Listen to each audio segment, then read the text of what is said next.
अस्सलाम वालेकुम जी। आज का टॉपिक हमारे पास न्यूक्लियर मोमेंट्स के बारे में है। फिर हम देखेंगे न्यूक्लियर मैग्नेटिक डाइपोल मोमेंट क्या होता है, न्यूक्लियर मैग्नेटॉन, स्पिन मैग्नेटॉन, ये सारी टर्म्स हमारे पास आने वाली हैं, उसको हम समझेंगे सारी चीजों को। तो न्यूक्लियर मोमेंट्स को समझने के लिए पहले हम एक मिसाल लेते हैं। लेट्स से एक तार है जिसमें से करंट गुजर रहा है, ये सर्कुलर पैटर्न में है। आपके पास ये जो एरिया कवर कर रही है उसे हम ए कहेंगे। इसमें से जो करंट गुजर रहा है उसे आई। अब हम जानते हैं कि करंट गुजरने से मैग्नेटिक फील्ड पैदा होती है। वो मैग्नेटिक फील्ड की डायरेक्शन हम आप कहते हैं मैग्नेटिक डाइपोल मोमेंट से बताई जाती है। तो वो राइट हैंड रूल का सहारा लेते हैं। जो उंगलियां होती हैं करंट की सिमत में, थंब जो होता है वो मैग्नेटिक डाइपोल की सिमत में आ जाता है। बात समझ रहे हैं? तो अब इसी सोच पे म्यू बराबर हो जाता है आई ए के। आई करंट है, ए यहाँ पे एरिया है। अब अगर मैं कहूं कि आपके पास इलेक्ट्रॉन रिवॉल्व कर रहा है, सर्कुलर ऑर्बिट आर है जिसका रेडियस ऑफ पाई पीरियड उसका टी है। अब एक चीज पहले जरा समझ लें, हम बात कर रहे हैं न्यूक्लियर की, मगर यहाँ पे डिस्कस हो रहा है इलेक्ट्रॉन। अब होगा क्या कि फार्मूला मैं इलेक्ट्रॉन के लिए बनाऊंगा, एंड पे उसमें इलेक्ट्रॉन का मास हटा के प्रोटॉन का मास डाल दूंगा, तो वो बात न्यूक्लियर के लिए हो जाएगी। यानी कंसेप्ट आपका वही चल रहा होगा, जैसे इलेक्ट्रॉन मूव करता है वैसे प्रोटॉन मूव करेगा, जैसे ऑर्बिटल स्पिन मोशन इलेक्ट्रॉन की वैसे हम प्रोटॉन की मानेंगे। तो वही कंसेप्ट लेके बाकी आप देखेंगे वही चीजें आएंगी, सिर्फ मैस रिप्लेस कर देंगे। ठीक हो गया? यानी सहारा हम इलेक्ट्रॉन का ले रहे हैं।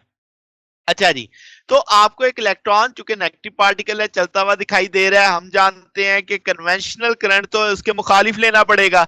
तो इलेक्ट्रॉन यहाँ पे अगर क्लॉकवाइज चल रहा है तो हम करंट को एंटी आपके पास सॉरी एंटी क्लॉकवाइज चल रहा है तो करंट क्लॉकवाइज लेंगे। तो राइट हैंड रूल के अकॉर्डिंग देखोगे तो थंब नीचे जाएगा, यानी कि मैग्नेटिक डाइपोल मूवमेंट की डायरेक्शन नीचे की जानिब होगी।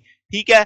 अब आई बराबर है Q by T. Q charge अकेला, ई है, टी पूरा चक्कर लगाने पे टाइम पीरियड बन जाएगा।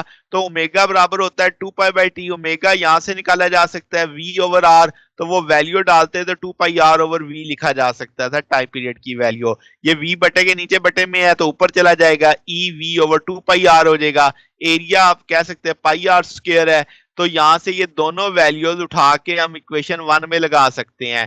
ठीक है? वो दोनों इक्वेशन 1 में लगा दी वैल्यू। अब पाई पाई से कट जाएगा, आर आर से कट जाएगा, E V R by two. M से मल्टीप्लाई कर दिया, डिवाइड कर दिया, अरेंज कर दिया, एम इधर चल गया, एम बी आर, तो ये एंगुलर मोमेंटम हो गया। नीचे 2m आ जाएगा, तो ई ओवर 2m ई एल। ई इसलिए डाल दिया कि समझ आ जाए कि ये इलेक्ट्रॉन के लिए हल किया है। ठीक है? अब आप देखो जरा कि ई भी चार्ज कांस्टेंट है, इलेक्ट्रॉन का मास कांस्टेंट है, टू कांस्टेंट है।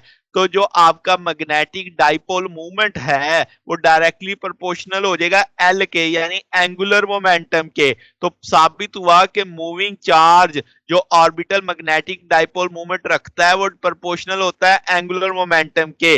अब अगर आप वेक्टर की फॉर्म में देखो तो इसके साथ मैं चार्ज इलेक्ट्रॉन होने के साथ नेगेटिव लगाऊंगा, तो आप देख सकते हो ये ऑपोजिट है, मगर प्रोपोर्शनल है। जितना वैल्यू इसकी उतनी वैल्यू उसकी आएगी। ठीक है? तो अब आप इसे लिख सकते हैं कि म्यू एल बराबर है माइनस ई over 2m E into L. अगर मैं जी कंपोनेंट लेता हूं मैग्नेटिक मूवमेंट का तो एस एल के साथ जी डाल दूंगा, इस एल के साथ भी जी आ जाएगा, और ये एम एल एच कट आ जाएगा। एम एल की वैल्यू आप जानते हैं 0 + -1 + -2, तो यहाँ पे मैं +1 ले रहा हूं तो ये 1 आके तो ये इक्वेशन आ जाएगी। तो ये इक्वेशन 2 बुनियादी इक्वेशन आ गई। अब बोहर मैग्नेटॉन, हम जानते हैं इलेक्ट्रॉन मूव करता है ऑर्बिट में, और जो स्पिनिंग इलेक्ट्रॉन होता है उसके साथ भी मैग्नेटिक डाइपोल मोमेंट एसोसिएट होता है। तो हम उसकी वैल्यू लिख सकते हैं mu B E H cut over 2m E, यानी यही वैल्यू मैंने लिख दी। इसकी वैल्यू सारे वैल्यू प्लेस की, इलेक्ट्रॉन का मास, चार्ज, तो 9.2 10⁻24 जूल पर टेस्ला। ठीक है? जूल पर टेस्ला वैल्यू आ गई। तो यहाँ पे एम इलेक्ट्रॉन का मास है और ये म्यू भी आपके पास बोहर मैग्नेटॉन कहलाएगा। अब न्यूक्लियर मैग्नेटॉन की बात करें तो हम जानते हैं न्यूक्लियन भी न्यूक्लियस में मैग्नेट के तौर पे एक्ट कर रहे होते हैं। ये न्यूक्लियन जो होते हैं इंतहाई स्मॉल मैग्नेट के तौर पे बिहेव करेंगे, यानी प्रोटॉन और न्यूट्रॉन की भी स्पिन मोशन होगी, ऑर्बिटल मोशन होगी इलेक्ट्रॉन की तरह, उनके भी मैग्नेटिक मूवमेंट्स होंगे। तो उनके जो मैग्नेटिज्म की स्ट्रेंथ है हम उसके मैग्नेटिक मूवमेंट से मेजर करेंगे। तो mu N E H cut over 2 MP आ गया, यानी इलेक्ट्रॉन के मास की बजाय हमने प्रोटॉन का मास प्लेस कर दिया, न्यूक्लियर मैग्नेटॉन। ठीक है, वैल्यूज इलेक्ट्रॉन प्रोटॉन का मास डल गया 5.05 10⁻27 जूल पर केल्विन आ जाएगा आपके पास। ठीक होगी। अब ये जो आपकी इक्वेशन 2 थी, इसमें हमने प्रोटॉन यानी इलेक्ट्रॉन के मास की जगह प्रोटॉन का मास लगा दिया है और इसे न्यूक्लियर मैग्नेटॉन कह दिया। अब आपने जितने हैवी न्यूक्लियर आएंगे उनका जो मैग्नेटिक मूवमेंट होगा, हम उनके प्रोटॉन और न्यूट्रॉन जो होंगे उनके मैग्नेटिक मूवमेंट्स की मदद से निकाल लिया करेंगे। ठीक है, तो अब आपके पास यहाँ पे कोई सोच सकता है कि न्यूट्रॉन तो चार्जलेस होता है, मगर हम जानते हैं क्वार्क थ्योरी के अकॉर्डिंग कि न्यूट्रॉन के अंदर भी चार्ज होते हैं, जिसकी वजह से उसका भी मैग्नेटिक मूवमेंट बनता होगा, क्योंकि चार्ज पार्टिकल की स्पिन और मोशन से आना है ना कंसेप्ट सारा, ऑर्बिटल से। अच्छा जी, तो अब हम बात करते हैं न्यूक्लियर मैग्नेटिक डाइपोल मोमेंट की, एक और तरीके से इसको समझने की कोशिश करते हैं। वो क्या जनाब के एटॉमिक न्यूक्लियस स्पिन करेगा अपने एक्सिस के गिर्द, सेंटर ऑफ मास के गिर्द, तो वो एक टाइनी मैग्नेट बन जाएगा और उसका मैग्नेटिक मोमेंट होगा जिसे न्यूक्लियर मैग्नेटिक डाइपोल मोमेंट कहेंगे। बात समझ आ रही है? यानी वही टॉपिक को एक जरा डिफरेंट एंगल से समझने की कोशिश कर रहे हैं। तो हम ये बिल्कुल वैसे ही होगा जैसे स्पिनिंग इलेक्ट्रॉन के पास होगा मैग्नेटिक डाइपोल मोमेंट, तो हम कहेंगे इसे म्यू आई से रिप्रेजेंट कर देते हैं, और ये बराबर किसके होगा? वेक्टर सम होगा। मैग्नेटिक डाइपोल मोमेंट जो कंट्रीब्यूशन आएगी स्पिन मोशन की वजह से, और मैग्नेटिक डाइपोल मोमेंट जो कंट्रीब्यूशन आएगी ऑर्बिटल मोशन की वजह से, न्यूक्लियन की। यानी न्यूक्लियन का मतलब प्रोटॉन और न्यूट्रॉन की जो ऑर्बिटल मोशन है, प्रोटॉन और न्यूट्रॉन की जो स्पिन मोशन है, ये जो कंट्रीब्यूट करेंगे उनको मैग्नेटिक डाइपोल मोमेंट्स बनाने में, उनको सम कर लेंगे सबको, तो वो न्यूक्लियर मैग्नेटिक डाइपोल मोमेंट बन जाएगा। हम इसको किस में मेजर करेंगे? न्यूक्लियर मैग्नेटॉन में मेजर करेंगे। ये वही है जो अभी हम पीछे पढ़ के आए हैं कि न्यूक्लियर इसके अंदर इसके साथ यानी इसे वैल्यू कर रहे होंगे, जितने प्रोटॉन जितने न्यूट्रॉन होंगे उसके लिहाज से फिर वो सम हो जाएगा ना। तो अब हम जानते हैं कि जो न्यूक्लियर मैग्नेटिक मूवमेंट है वो प्रोपोर्शनल है किसके? आई के। तो अब आप यहां से म्यू आई प्रोपोर्शनल आई के, गामा आई एच कट आई। अब आपके पास ये कांस्टेंट के तौर पे आ गया यहाँ पे। अब गामा आई क्या है? इसे हम न्यूक्लियर गायरोमैग्नेटिक रेशियो कहेंगे। इसकी डेफिनेशन आगे चल के मैं बताता हूं। एच कट हम जानते हैं प्लैंक्स कांस्टेंट की प्रिसाइज हम वैल्यू ले लेते हैं, तो आपके पास इसी इक्वेशन 4 को एक और रूप में भी लिखा जाता है, म्यू आई जी आई म्यू एन आई।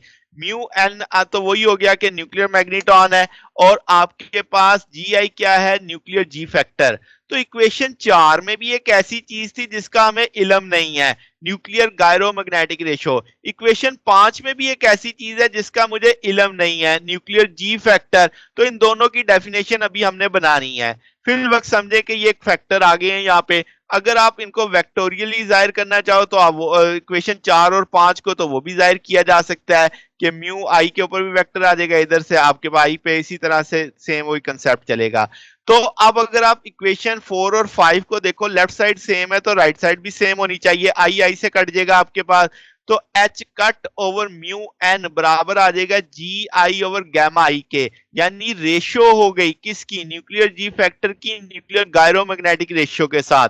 अब जरा डिफाइन करते हैं कि ये है क्या। गायरोमैग्नेटिक रेशियो बेसिकली क्या है किसी सिस्टम की? आप कहोगे रेशियो है मैग्नेटिक डाइपोल मोमेंट का एंगुलर मोमेंटम के साथ। यानी अगर आप इसी टूल को लेते, यहां से गामा एक तरफ कर लेते, म्यू एन और एच कट ऐसे बना लेते, तो mu N over H cut यहां से देखो तो ई ओवर 2 MP लिखा जा सकता है। बात समझ आई? और इसको आप लिख सकते हो कि ये मैग्नेटिक डाइपोल मोमेंट की रेशियो है किसके साथ? एंगुलर मोमेंटम के साथ। न्यूक्लियस का जो एंगुलर मोमेंटम आएगा याद रखना है, ठीक है? तो उसे हमने आई से जाहिर किया हुआ है।